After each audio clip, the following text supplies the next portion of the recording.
Hello everyone, welcome to the Business Economics class. As we all know that Business Economics is a part of Microeconomics.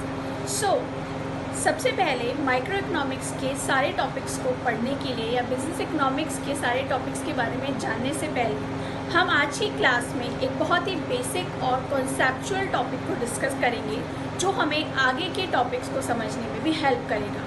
तो इस topic का नाम है utility analysis, मतलब उपयोगिता विश्लेषण।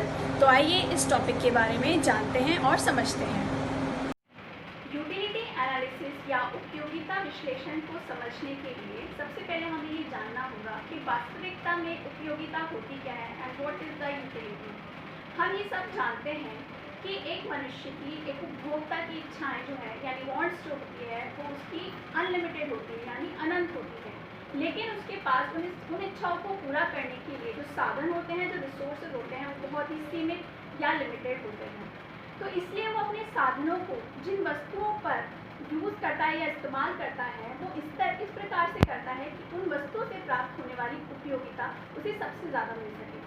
तो एक्चुअली में ये यूटिलिटी या उपयोगिता होती क्या है, तो मैं शब्दों में बताना चाहूँगी कि उपयोगिता किसी भी वस्तु की वह शक्ति है व्यक्ति की शारीरिक या मानसिक आवश्यकता को संतुष्ट कर सके।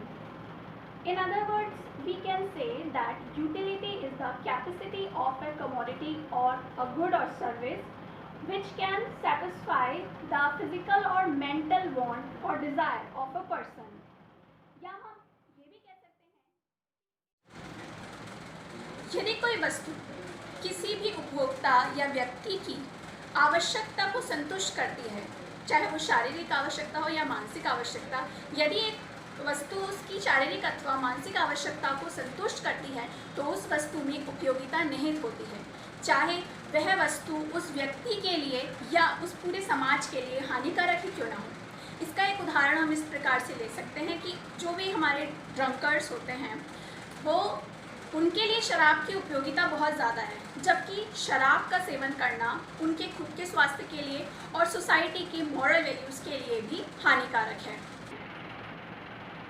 इसकी डेफिनेशन जानने के बाद हमें इसकी थोड़ी सी कैरेक्टरिस्टिक तो समझ में आई हो गई, लेकिन फिर भी एक अरेंजिंग फॉर्म में हम इसे पढ़ लेते, एक बार जान लेते हैं। तो सबसे पहले हमें पता है कि यूटिलिटी जो होती है सब्जेक्टिव होती है, प्रोडक्टिव नहीं होती। इसका मतलब ये है कि एक वस्तु की उपयोगिता एक व्यक्ति के लिए अलग हो सकती है और दूसरे व्यक्ति के लिए अलग हो सकती है। उपयोगिता किसी निश्चित वस्तु की नहीं होती बल्कि उसके उपयोग की होती है।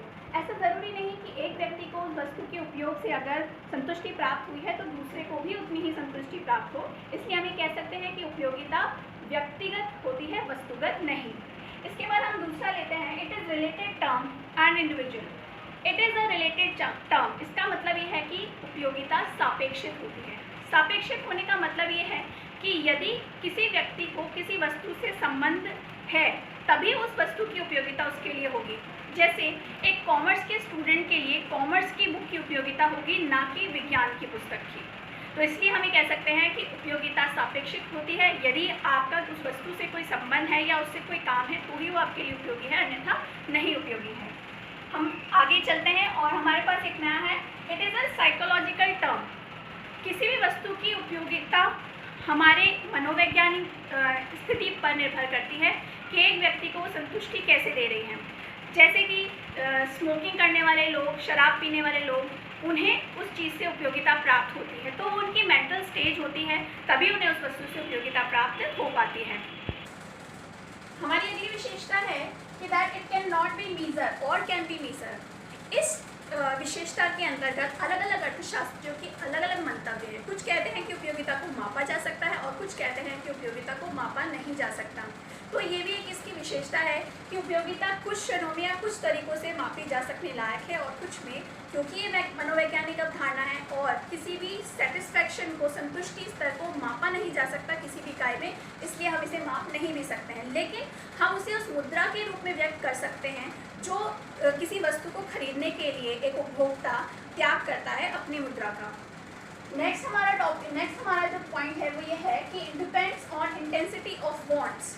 उपयोगिता का जो स्तर है उस वस्तु की जो प्राप्ति हो रही है किसी व्यक्ति को, उसकी गति पर या उसकी शीघ्रता पर निर्भर करता है। जैसे कि यदि कोई व्यक्ति किसी वस्तु की कुछ अधिक इकाइयों का सेवन कर रहा है, तो वो इकाइयों का सेवन करने से उसे निरंतर उपयोगिता तभी प्राप्त होगी जब उन्हें प्राप्त करने की जो समय अवधि है वो बहुत कम होगी। ऐसा नहीं है कि अगर एक बार किसी वस्तु को इस्तेमाल कर लिया गया और उसका अगला उपयोग 1 घंटे बाद किया, जैसे अभी आपको बहुत तेज़ प्यास लगी है तो आपने 1 गिलास पानी पी लिया और दूसरा गिलास पानी जो आपको 2 घंटे बाद मिलता है, तो उस दूसरे गिलास की उपयोगिता जो है आपके लिए अपने आप ही कम हो जाएगी।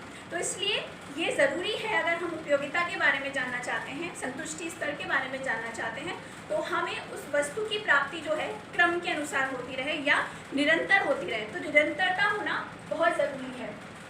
It is different from satisfaction. उपयोगिता